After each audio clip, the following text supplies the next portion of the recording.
আপনারা সকলেই জানেন যে আজকের জুমা আমার জন্য শেষ জুমা। আবার আপনাদের সাথে কখনো আল্লাহ তাআলা সাক্ষাৎ করান কিনা জানি না।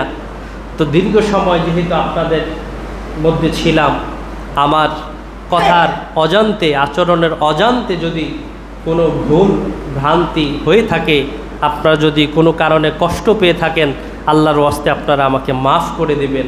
আর আপনাদের যে আচরণ আমার সাথে হয়েছে, আজকে আমি বলতে চাই, আজকে আমার কোনো আপনাদের প্রতি কোনো অভিযোগ নাই, আপনাদের কোনো দায়ভার নাই, আপনাদের প্রতি আমার কোনো বিচার আচার কিছু নাই। আল্লাহর ওয়াস্তে আমিও সকলকে মাফ করলাম।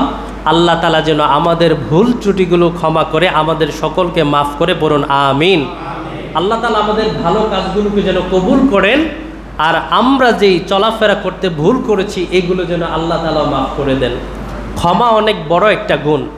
যদি আপনি মানুষকে ক্ষমা করেন তাহলে আল্লাহ আপনাকে ক্ষমা করে দেবেন, আর আপনি যদি মানুষকে ক্ষমা না করেন তাহলে কিভাবে আপনি আল্লাহ থেকে ক্ষমা পাবেন? সেজন্য নিজের মধ্যে ক্ষমার উদারতাটা নিয়ে আসতে হবে। আর আপনাদের প্রতি আমার কৃতজ্ঞতা যে আপনারা আমাকে যেভাবে ভালোবাসা দিয়েছেন, যেভাবে সহযোগিতা করেছেন, যেভাবে উদারতা দেখিয়েছেন, এটা আসলে আমি কৃতজ্ঞতা আদায় করে শেষ করতে পারবো না।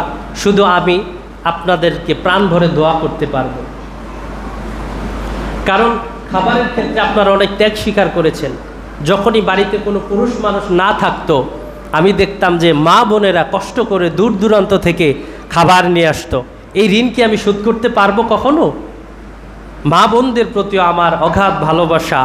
আমি তাদের জন্য দোয়া করি, আল্লাহ তাআলা তাদেরকে যেন নেককার, আবেদা, সলেহা হিসেবে কবুল করেন আমিন। এবং কমিটি আলহামদুলিল্লাহ আমার সাথে যেই সদাচরণ করেছে, যে ভালো আচরণ করেছে, এটা আমি কখনো ভুলতে পারবো না। যে কোনো প্রয়োজনে তারা আমাকে সর্বোচ্চ সহযোগিতা করেছে। আমি বাইরে চলে যাব এটা শুনে তারা আমাদেরকে অনেক সুযোগ দিয়েছে, অনেক সহযোগিতা করেছে। এবং আমার যখন কোনো কারণে ভুল ভ্রান্তি হয়েছে, তারা কখনোই এটাকে নেগেটিভভাবে প্রকাশ করে নাই।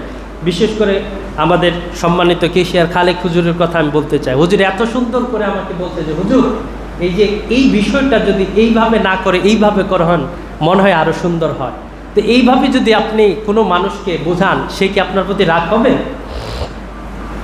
অথচ বিভিন্ন সময় আমরা দেখা যায় যে মতের অমিল হলেই আমরা কঠোর ভাষায়, আপনি এইভাবে করলেন কেন, আপনি এটা করতে পারেন না, আমরা ধমকের সুরে কথা বলি। তো আচরণটা অনেক বড় একটা বিষয়। আপনি মানুষকে যেভাবে আচরণ করবেন, উত্তম আচরণ দিয়ে যখন কোনো মানুষকে বোঝাবেন, তখন অটোমেটিক মানুষের মনটা নরম হয়ে যাবে। আর আপনি যখন দ্রুত ব্যবহার করবেন, ঠিক সেও পাল্টা জবাব নেওয়ার জন্য, পাল্টা খারাপ আচরণের জন্য আপনার প্রতি আক্রোশ থাকবে।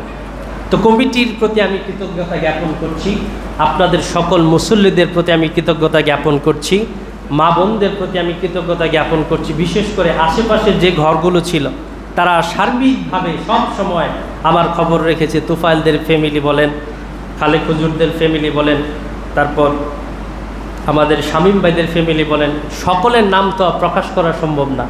তারপর মকবুল হুজুর, উনি সব সময় খাবার দাবারের ক্ষেত্রে আমার খেয়াল রেখেছেন।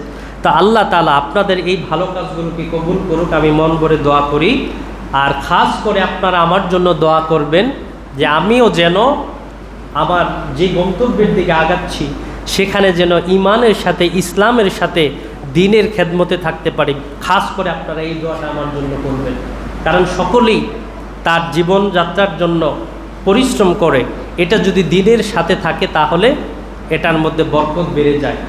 আপনারা খাস করে দোয়া করবেন, আমিও আপনাদের জন্য দোয়া করি। আল্লাহ তাআলা